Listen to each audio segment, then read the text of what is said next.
Okay, so Lola's already at the door. Lola's really excited because Grandma is here. And now what you were trying to do is you're trying to open the door with Lola here. Lola looks at you as assisting her. So I'm going to use those escalating consequences I went over with you earlier to move her away from the door and control the situation before I open the door. I don't want you to go down there. Come on! There we go. I want her up here. So I'm just taking territory and marching towards her. My rule would be she's not allowed to come off the top step. Now again, my authority is pointing at her. If you want to film me, my hips and shoulders are pointing at her. I'm going to walk backwards to the door. I'm going to stop in between each step and read the dog. If Lola starts to come down the steps, I'm going to rush towards her until she gets back on the top step. Top step is base. She's allowed to be there. So when I go here, if I turn here, my authority now is going this way. The dog usually will come down. So when I go to the door, I'm going to close this real quick, but stay there. So typically we have triggers. So as soon as I started triggering this, Lola looked over it. This is a sound that precedes the door opening. So I break it down into individual steps so the dog can practice each individual step without rushing forward. When I open it a crack first, and then I open it behind me. And I'm keeping my hips and shoulders pointed at her. Then I go to this door. Then I can open and invite Grandma to come in with Sam. Now I want to step in front of the guest. So she cannot come and interact with the guest. So if you have somebody comes in who's not a dog person, Lola's not allowed to be interacting with them at all. Lola can't interact with the guest until the guest crosses that threshold. So if Grandma's just here picking up or dropping off, that's great. LAY is great. That says I understand. Now, whoever's in charge of security is an authority figure in a dog pack. So if you guys take control of answering the door this way and don't allow her to come down here, the distance helps her to relax and be she's noticeably less calm than when Grandma's normally here, right? Mm-hmm. So that distance will help her be relaxed, but also you're controlling the situation, you're communicating, I've got it under control, I don't need your assistance. So then the person comes in, you drop off a casserole, whatever, they take off, close the door, she doesn't interact with them at all. If you go and answer the door at some creepo, she can be down there in a second to help you out. Now what I usually suggest doing is when you guys are coming home, don't use your garage door. Park like on the street and away from your house and walk up and text each other, door exercise before you get there. If you're okay with it, and you say yeah, then he comes and he pretends that he's somebody knocking in your door.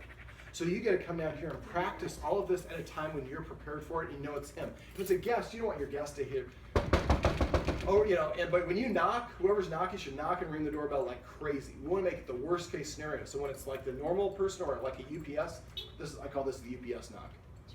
You don't even hear it because they don't want you to come to the door. But a normal knock, the dog's like, I can handle that because I can handle it when it's crazy knocking. This is one of my favorite exercises because this is usually about 6 or 12 times, and then the dog will just sit right there at the door, at the top step, letting you go handle the situation. Oh, that's you. I was like, who's doing that to my car?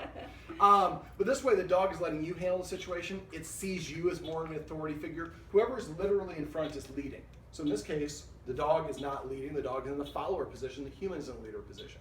And when you come in, now the dog's not all crazy like she normally is, correct? Yeah. All right, so let's go ahead and come on in, and I'm going to have you continue to film. I'm going to have you control. So if she starts to get too close, you're going to make the hissing sound, then you're going to insert yourself between. So go ahead and go up the stairs, and let's just grab a seat on the couch. Perfect. All right, so turn. Up. And try it. There you go. Try to make like one bold step. There you go. Now take one step backwards. The dog SITs, you can take one step back, pause and read the dog. The dog stays put. Take another step backwards.